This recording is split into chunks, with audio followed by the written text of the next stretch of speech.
And as soon as that happens, boom, they hit the blackout. And then here comes Malakai Black.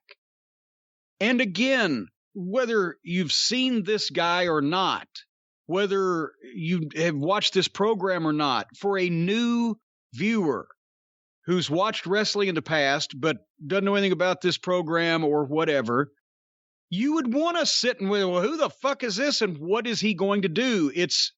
He's got an aura. There's a spookiness to the entrance. It's kind of intriguing. He's obviously somebody. It's not some outlaw-looking goof coming down the aisleway. It's not Pockets. It's not Jelly. It's somebody that you would stop and pay attention to if you weren't familiar with who they were. And not in a way to point and laugh at them like the other two I just mentioned, but this might be a major league deal. Here's something that I thought of, and I don't know why anybody else hasn't said this. Have you heard anybody talk about this? You know, Alistair Black. Malakai Black. Who am I? Alistair Black. That was his old name. Okay. Malakai Black blew the mist last week on the program or whenever when they replayed it, right? The black mist in the face that he blew like Muda, like Kabuki. Right? Right. You're doing the same thing everybody else has. Yeah, he blew the mist on him. Go to the mall and find somebody and say, hey, did you ever see when so-and-so blew the mist on somebody? They, what the fuck are you talking about? It's been over 40, and people say I'm stuck in the past. It's been over 40 years since Kabuki blew the mist. The red mist, the green mist, all the shit's on now, brother. It's been over 30 years since Muda blew the mist in WCW. So why are all the announcers just referring, well, he blew the black mist. Like this is the thing that everybody does. Like it's a normal thing. Without if this was a legitimate undertaking, wouldn't you, even if you didn't know how he did it or why he did it or what it was, wouldn't you try to explain it? What could that be? How could he have done it? Who taught him how to do that? What's the backstory of this? It appeared to blind the man, but what kind of caustic substance can this be? Even Jim Ross is involved in this, and he is violating Bill Watts' one of his standard rules and the memo that I still have to this day that Bill Watts gave us. Gentlemen, I know you're all superstars. And this was all in quotation marks. Superstars, quotation marks. And the people, quotation marks, know everything, quotation marks. But, and he was telling the guys, when you're doing a gimmick match and doing promos for it, explain the gimmick, explain the rules, explain the stipulations. Don't assume everyone knows. Don't assume everyone knows why you're mad at this guy. Tell them in your promo. Don't assume everyone knows everything. Give them the information they need to know. So since it's been 30 and 40 years since on a mainstream basis in the wrestling business, a wrestler has made a habit of blowing a colored mist from his mouth into somebody else's face, wouldn't it be an idea if we tried to fucking dig deeper and find out how he's doing it, why he's doing it, what it consists of? Talk to the people it's happened to. Oh my God, it burned. I couldn't see. It was like pepper spray. Or have him searched beforehand to see if he's got this shit contained on him. And after he's searched by 2 referees, he has a match and he blows it anyway. Oh, how the fuck did he do that? You see what I'm saying? There can be, they're just, oh, look, he blew the mist. Oh, look, he had projectile diarrhea and Dante Martin caught it in his mouth. It doesn't make sense if you don't question this. You're right. They should have done some kind of package to establish what it is. I hadn't even thought of it that way just because I know what it is, but that's from when I was 9 years old. Yes. Because we are wrestling savants and know but again, Bill Watts warned 40 years ago, warned us of this. Don't assume the people know everything. And even if they do know Kabuki and Muda did it, why wouldn't they continue to go into this type of detail and make something out of it? Anyway, so Malakai Black wrestled Dante Martin. And Dante Martin was accompanied by our friend Leo LBO Rush, who is obviously trying to insinuate himself into Dante Martin's life and career and existence for at some point for there to be some kind of conflict. And I'm sure this is one of their long-term things. And meanwhile, go ahead. Well, I was just going to say, besides the fact that it's not a giant like Lashley and the fact that Lio Rush will be wrestling, isn't this kind of how you thought he should be used? As a manager who could get a lot of heat for guys? Again, it's not a monster like Lashley, but what are the similarities? What are the differences with how you would use him? Well, Dante Martin is a young babyface that Lio Rush is already painting the picture that they're already doing this with Hardy. He's going to fucking get Dante Martin in shit that Dante Martin doesn't necessarily need to be in. He's going to be hanging out in the wrong crowd. Leo's going to be taking advantage of him. Leo's a quick talker. Leo's pushed him into things. Leo's announced he's his new tag team partner. Dante Martin doesn't know any of that. Dante Martin's a great young babyface. I'm not knocking Dante Martin. I'm just saying that this is, you're taking a guy who obviously is Lio Rush, a heel. I don't know if he's a heel at heart, but he's a natural heel. He's a loudmouth little wise guy.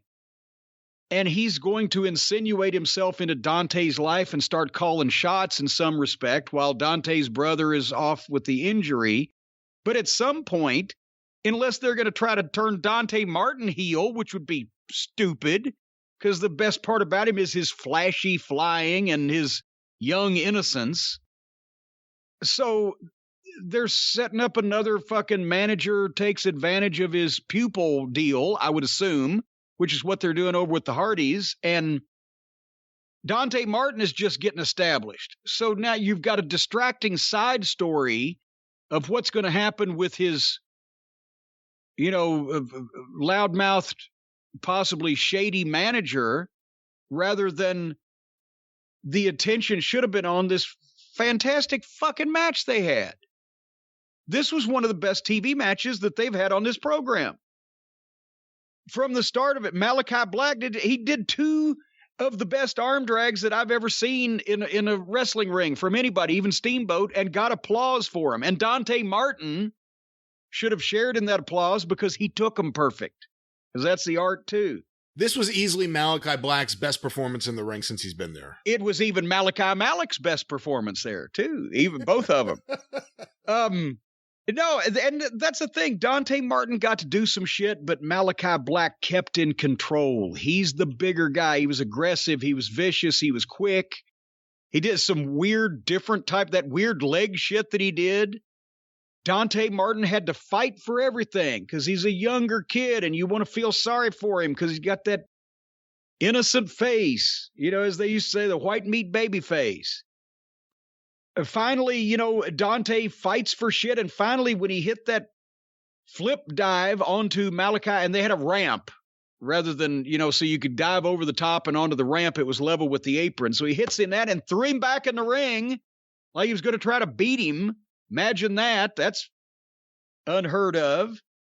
Normally they stay outside on the floor for 10 minutes, but he hits him with his dive. He throws him back in, goes for a springboard, but misses it. They trade. Martin hits an enziguri and fucking Malakai Black.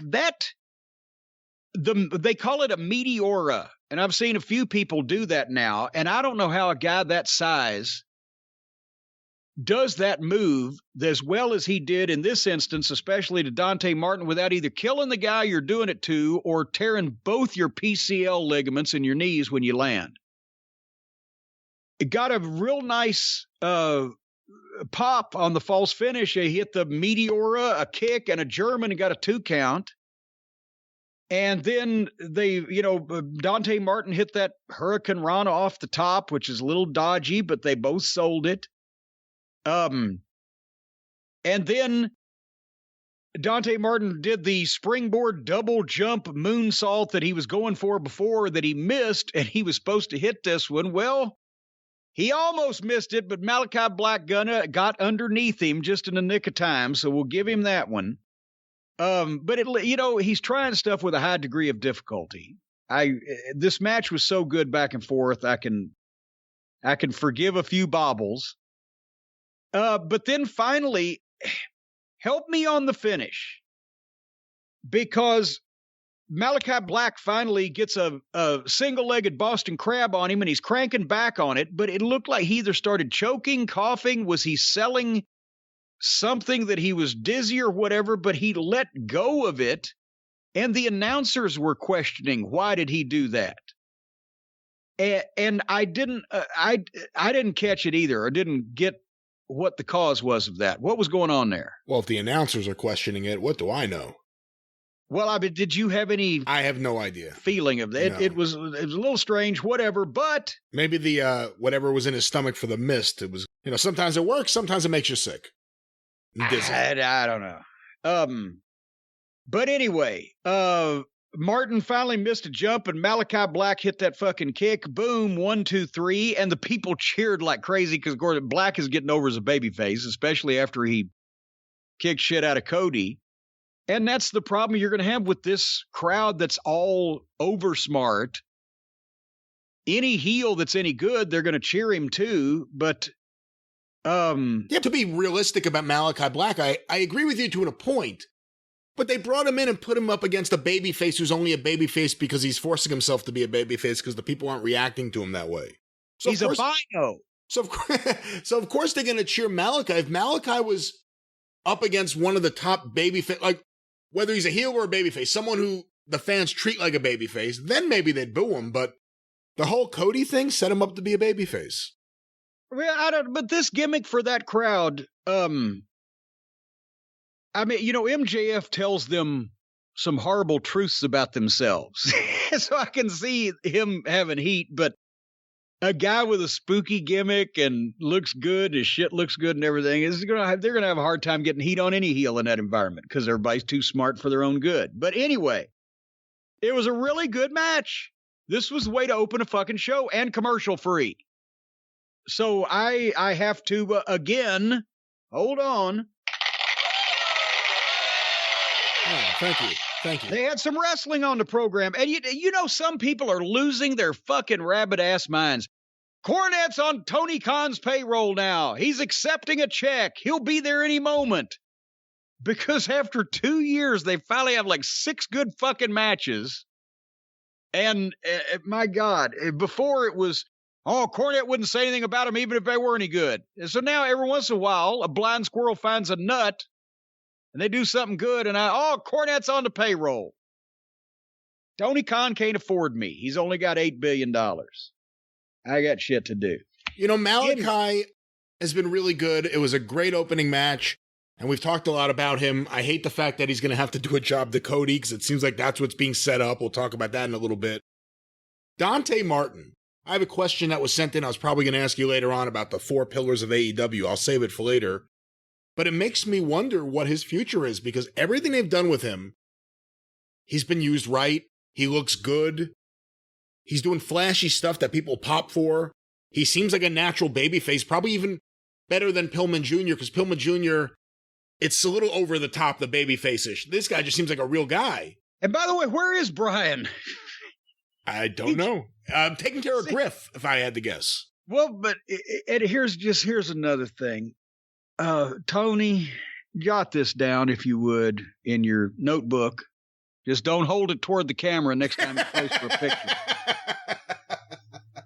When you have a match between a heel and a baby face, and it's a younger baby face where you want to put him in with a top heel, but at the same time that he's not going to get the last word on the heel, he's going to do the job in the end, and the heel's going to go off for bigger and better things. One of the things that you do in conjunction with that is immediately bring the young babyface back the next week on TV and give him a nice win after he lost to the other guy. Because that doesn't leave then the impression in people's minds that so-and-so is a loser. But they missed that part of it. But what I was going to say is with Dante Martin, I think they have something special here. And with some guys, you have to wait until they have more seasoning. He may be one of these guys you kind of want to jump on and do as much as you can with while he's young, because he's incredibly talented. Well, wait a minute. Don't say, jump on and do as much as you can before he cripples himself, doing one of these fucking springboard things lands on his head. No. They don't want to jump on him and do everything they possibly can right now. They want to protect him, and they want to do the right things with him. Booking wrestling is kind of like the Hippocratic Oath. First, do no harm. If you've got a guy that's a young guy that's got a lot of potential and you want to plan for the future, don't pour everything on him, right? And let's face it, Dante is still very green. Old Malakai Black has some experience, and he's not bad. And he led some of this. If you've got a different kind of guy laying the match out, then Dante's green shines through better than in other instances. So you want to bring the guy along, show the people what he can do, let the people like him, but not just start, okay, now we're just going to immediately put him in main events. Take your time. He's 20, whatever the fuck years old, 20, 21, 22, whatever. If he can do this shit now, just don't have him doing it every goddamn, backyard bar mitzvah and garden party across America. Just do it when it counts, save the bumps on his bump card, and let his experience smooth out his transitions and the rest of the game he's got. And I got to be honest, I know we've heard him talk a couple of times. Do you remember what he sounds like? I don't remember what he sounds like, but I also remember that it wasn't bad. But that's the point I'm making is, it may not be bad, but do you remember what he sounded like? No, nobody else really does either. Let him get a little older. Take a little bit more time. Just don't immediately boom. And I mean, I'm not saying they're going to do this, but to your question, don't just immediately say, oh, shit, we got to get what we can get while we can. That's not exactly how I put it, but. Well, but it kind of is. A lot of guys would do that, or a lot of people would try to do that. Well, shit, this guy ain't going to last forever the way he's doing it, so we got to do it. No, just slow him down a little bit and slow everything down in a nice pace. He's got plenty of time.